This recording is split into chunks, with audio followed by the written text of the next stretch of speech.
Bonjour Alexis Nicolas, bienvenue et merci de nous accorder cette interview pour RMC Sport.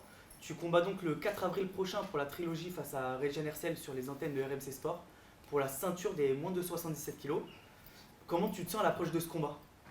Écoute, merci pour cette interview. Je me sens super bien, dans une forme incroyable. J'ai prolongé mon séjour en France. C'est vrai que d'habitude, mes combats, je les prépare en Thaïlande. Aujourd'hui, j'ai prolongé volontairement mon séjour en France au sein du Mammoudi Gym et de ma team, de manière à pouvoir préparer un game plan et être optimal pour ce combat.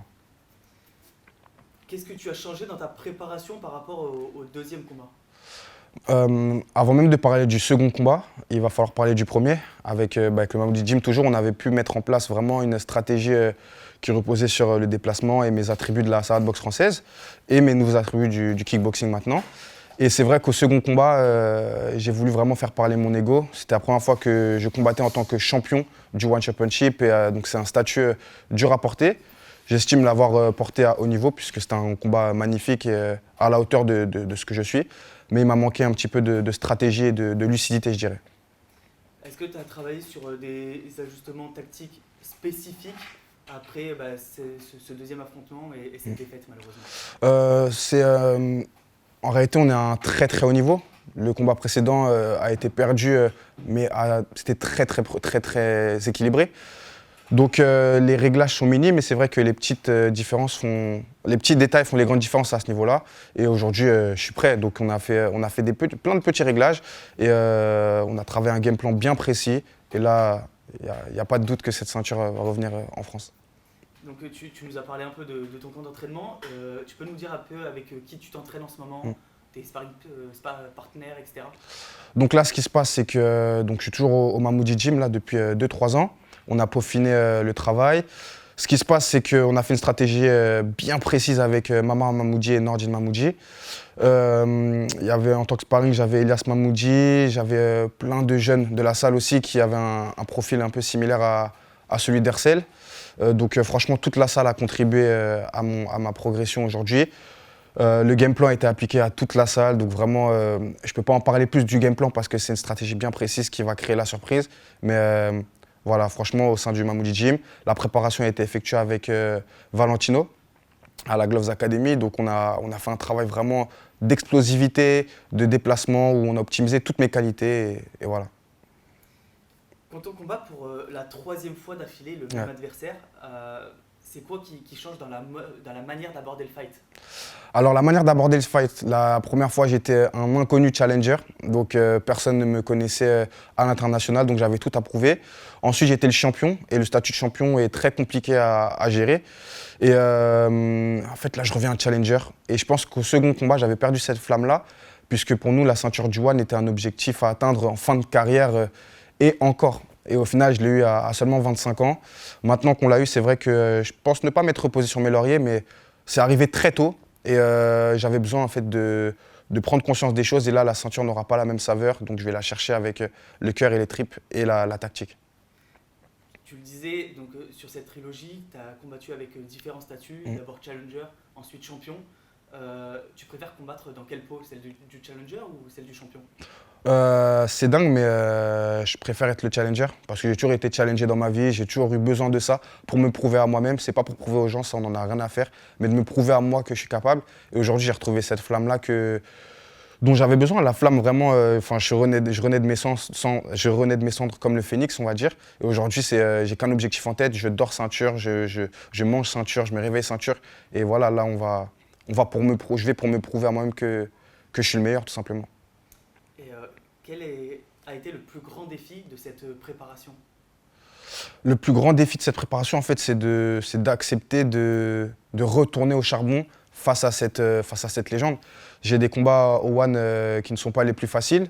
Donc ça fait 3 fois que je fais mes preuves face à Regen Hercel. Donc forcément, je suis très éprouvé. C'est des combats très durs.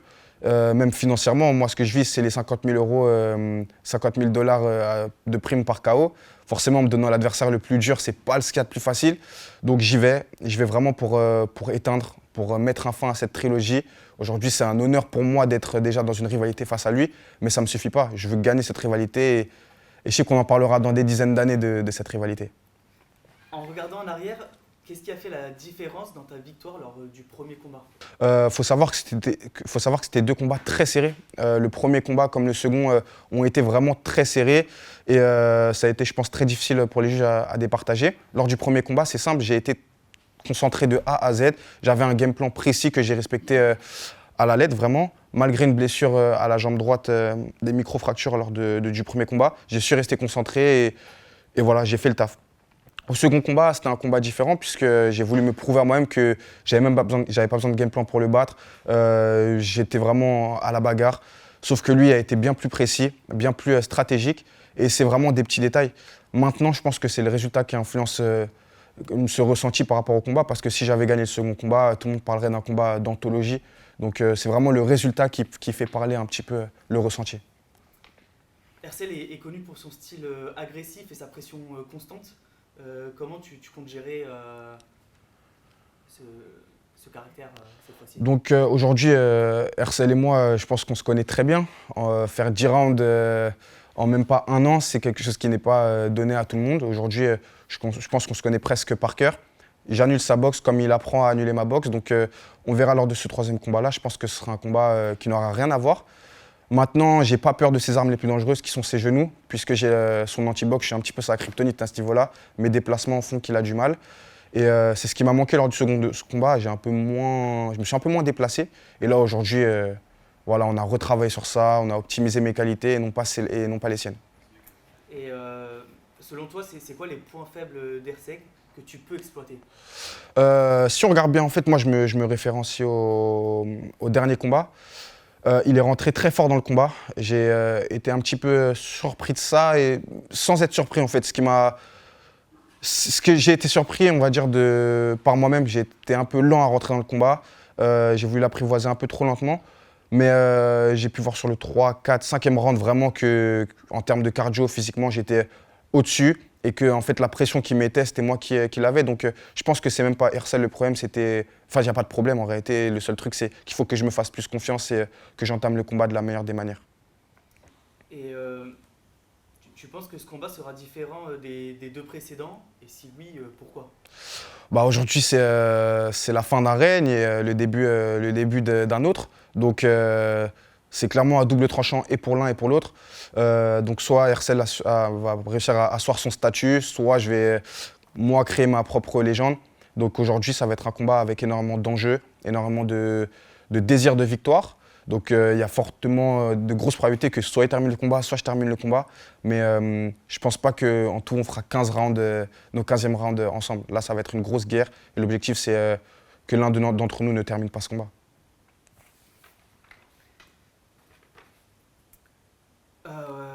Tu viens de répondre à cette question. Depuis ton premier combat contre Hercel, pour toi, c'est où que tu as le plus progressé?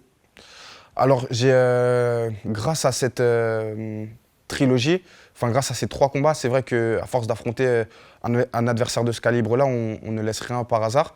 Donc j'ai dû vraiment travailler, optimiser mes qualités ainsi que mes défauts. Donc toujours sur mes qualités qui viennent de la boxe française, le déplacement, être plus solide. Sur mes appuis, j'ai optimisé ma boxe anglaise, j'ai énormément travaillé ma boxe anglaise. On travaillé des armes redoutables, j'ai optimisé. En fait, c'est simple, je me suis vraiment transcendé et aujourd'hui je suis la meilleure version de moi-même et il n'y a rien à voir. Le Alexis d'il y a un an et l'Alexis d'aujourd'hui est métamorphosé. Et qu'est-ce qui t'a le plus surpris en affrontant Hercel la première fois? Ce qui m'a le plus surpris en affrontant Hercel la première fois, c'est de me rendre compte que j'étais aussi fort que ce que je pensais. Moi, si tu veux, Hercel, ça fait des années que je me disais que je pouvais le battre. Et c'est pas lui qui m'a surpris, c'est moi. J'ai été agréablement surpris de mes qualités, de me rendre compte que, ouais, en fait, j'étais pas un menteur. J'étais pas aussi fou que ce que les gens pouvaient me dire lorsque je disais que je pouvais battre Hercel. Je l'ai prouvé, donc j'ai été ma propre surprise. Et du coup, qu'est-ce qu'elle représente cette trilogie pour toi? Si tu veux, j'ai gagné la ceinture, comme je le disais, j'ai gagné ma ceinture très tôt dans cette carrière-là. Ça a été un one-shot. On dit qu'on le tape, on reprend la ceinture. Et je trouve que j'ai pas apprécié cette ceinture à sa juste valeur. Elle est repartie assez rapidement aussi, avec le même adversaire. Et aujourd'hui, elle n'a pas la même saveur, cette ceinture-là. Lorsqu'elle reviendra en France, ce ne sera pas la même chose. Et je vais savoir apprécier cette ceinture-là parce que je suis allé la chercher avec mes tripes. Et Et du coup, tu penses qu'une victoire pourrait changer ta carrière et ouvrir d'autres opportunités? Bien sûr, là, on va chercher la victoire, on va aussi chercher. Pourquoi on va chercher le KO? Parce que aujourd'hui, pour vivre de la boxe, c'est ce qu'il faut. Moi, au One Championship, à chaque KO qu'on met, on gagne 50 000 dollars en plus. Et l'objectif, c'est de pouvoir construire mon avenir. Moi, ma prépa physique, enfin tout en fait pour boxer. Limite, je paye plus de ma poche pour pouvoir boxer que ce que je gagne. Donc en réalité, aujourd'hui, j'ai besoin de pouvoir construire un avenir paisible grâce à la boxe. Et l'objectif, c'est clairement d'obtenir ces 50 000 dollars et de ramener la ceinture. Donc construire ma légende. Les sponsors suivent que lorsqu'on performe. Je peux faire le combat que je veux. Si je ne gagne pas ce combat-là, je sais que les sponsors ne vont pas suivre de la même manière. Et est-ce que tu as réfléchi à la suite, quelle que soit l'issue du combat? Faut savoir que mon dernier combat m'a perturbé énormément. Je suis tombé dans... En fait, je suis tombé en dépression. Non pas par la défaite, parce que je pense qu'il faut savoir perdre, en réalité, comme dit, pour apprendre. Et c'est nécessaire. Maintenant, j'avais jamais perdu jusqu'à maintenant. Donc, ça a été très compliqué pour moi parce que ça m'a replongé dans pas mal de traumatismes passés. J'ai été vraiment... ouais, je me suis senti presque moins que rien. Je suis tombé dans mes propres démons, dans mon ombre. Et aujourd'hui, je me suis... en fait, ouais, je renais de mes cendres. Je renais de mes cendres comme le phénix. Et peu importe le résultat, aujourd'hui, moi, je vise que la victoire. J'envisage que la victoire. Je mange victoire, comme je te dis. Franchement, j'envisage absolument pas la défaite. Maintenant, si elle est là, il faut savoir avoir conscience qu'elle peut arriver et qu'on l'apprivoisera comme il se doit. Je suis encore un combattant très jeune, j'ai que 26 ans et c'est que le début de ma carrière. Peu importe ce qui se passera, ce sera que le début de ma carrière. Et comment tu as fait pour sortir de cette, on va dire, période assez sombre et pour rebondir? J'ai été très seul ces derniers temps, j'ai été très seul. Comme je t'ai dit, une phase de dépression, ça ne fait jamais beaucoup de bien sur le moment, mais ça nous permet d'en sortir grandi. J'ai été entouré de spécialistes, hein. J'ai beaucoup parlé, j'ai vu des psychologues, ce qui est normal. Ça m'a permis de comprendre qui j'étais. Tu sais, cette année, j'ai pu faire le deuil de mon grand-père grâce à cette défaite. Il s'est passé énormément de choses très compliquées pour moi et en même temps des choses merveilleuses. Et aujourd'hui, ça me permet d'aller de l'avant. Tu te verrais essayer un autre sport de combat à l'avenir, comme le MMA ou la boxe anglaise, vu que comme tu dis, tu l'as beaucoup pratiqué? Aujourd'hui, c'est vrai que je suis assez polyvalent. J'ai des compétences et c'est pas moi qui le dis, c'est vraiment mes entraîneurs qui ne me caressent pas dans le sens du poil, hein, ils en ont rien à faire, ils sont très tranchants sur le sujet. En boxe anglaise, j'ai des grosses capacités, donc pourquoi pas un jour cesser à la boxe anglaise. En MMA, j'ai d'autres facultés très très intéressantes, toujours via mes aptitudes de base, mes déplacements, j'ai une hanche très solide, j'ai une défense de lutte très correcte, donc pourquoi pas. Après aujourd'hui, moi je me concentre sur le kickboxing. Il y a cette ceinture qui est ma priorité, vraiment ma raison de vivre là depuis des mois. Et par la suite, terminer mon contrat au One comme il se doit, continuer à combattre au One et faire briller ma discipline. Le moment le plus marquant de ma carrière jusqu'à présent, forcément, ça a été cette ceinture du One. Ça a été vraiment un tournant et un accomplissement en même temps. C'est vrai qu'avant cette ceinture-là, on pouvait dire que j'étais limite sous-coté. Personne ne parlait de moi. Et aujourd'hui, j'ai placé mon nom dans les sports de combat et dans l'histoire de la France.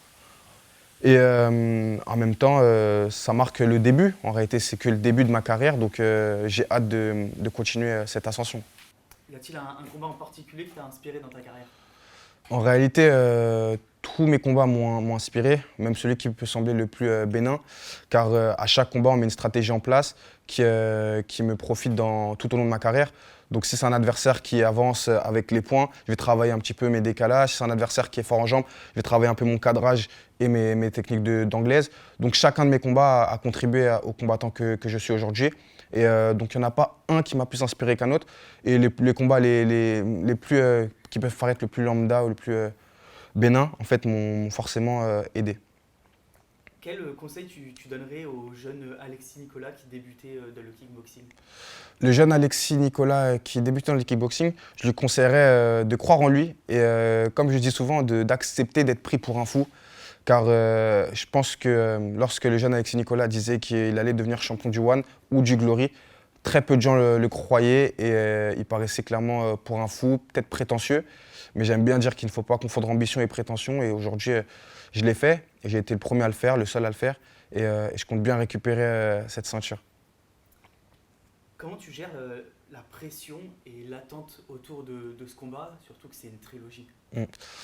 Écoute, j'ai énormément confiance en moi grâce au travail que je fournis quotidiennement. Et cette confiance en moi, elle me permet d'arriver sur le ring très serein et très performant.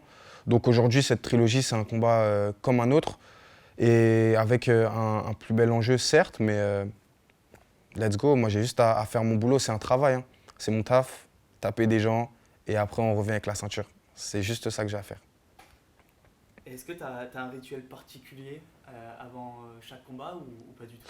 Avant chaque combat, là, depuis près d'un an, aujourd'hui, c'est vrai que c'est d'aller donc m'entraîner au Phuket Fight Club. Donc, je fais ma préparation au Phuket Fight Club en Thaïlande. Et puis, mon rituel, vraiment, ce dont j'ai besoin, c'est d'aller au Luxwan à Bangkok. C'est le club dans lequel j'ai pu prendre ma ceinture.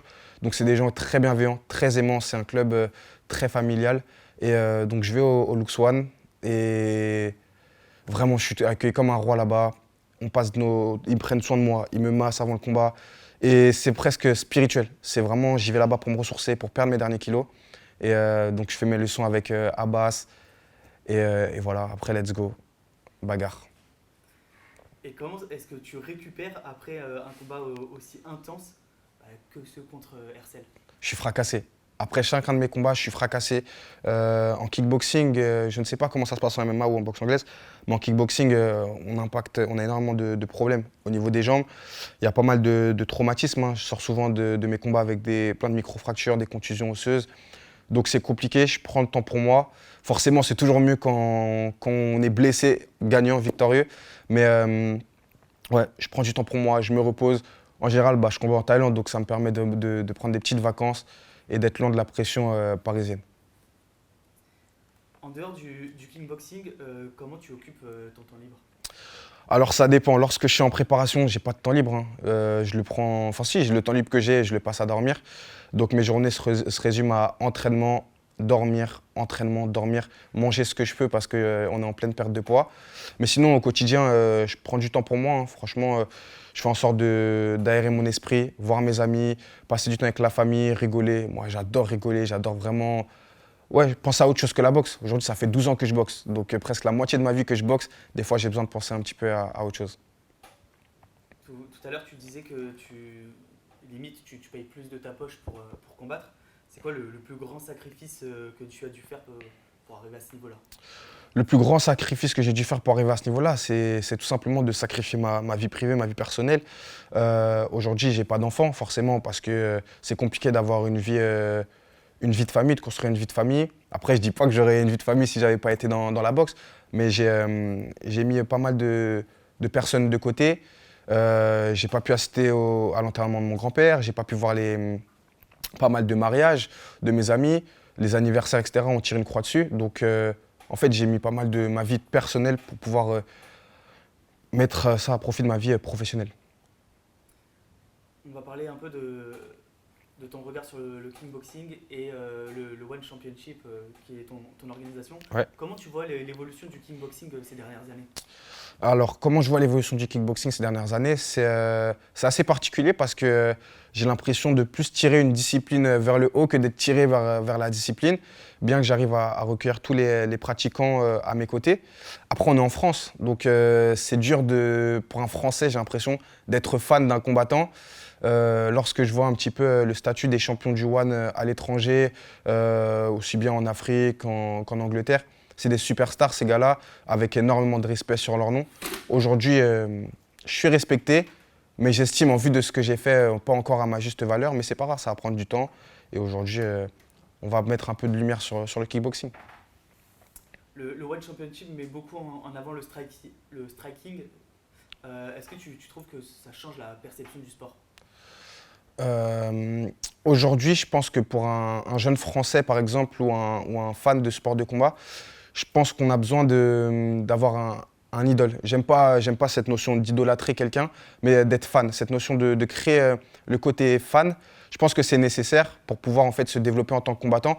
Et dans tous les sports, c'est ce qui se passe, aussi bien au football qu'au basket. Chaque enfant a pu avoir un poster de combattant. Aujourd'hui, je pense que c'est nécessaire pour un jeune, pour son développement, d'être fan d'un combattant et pouvoir essayer de faire comme lui, le recopier et après le dépasser.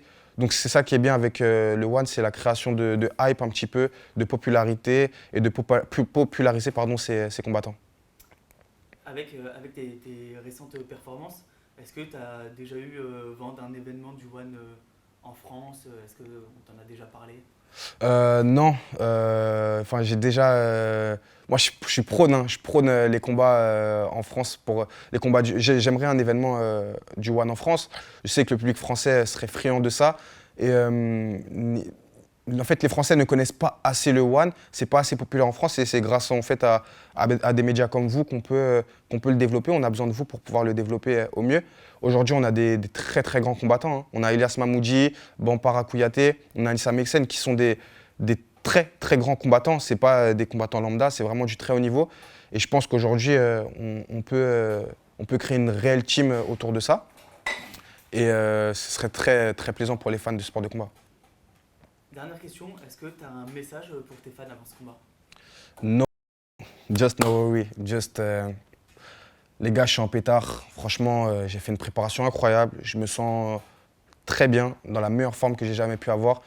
Donc, je tenais déjà à les remercier parce que je sais que j'ai une grosse communauté qui se crée de plus en plus.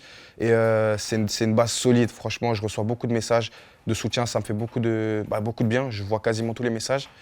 Et je suis prêt. Cette ceinture-là, elle va revenir en France. Et pas d'inquiétude. Faites-moi confiance. Je suis un crack. Je sais ce que j'ai à faire. Et ça va le faire.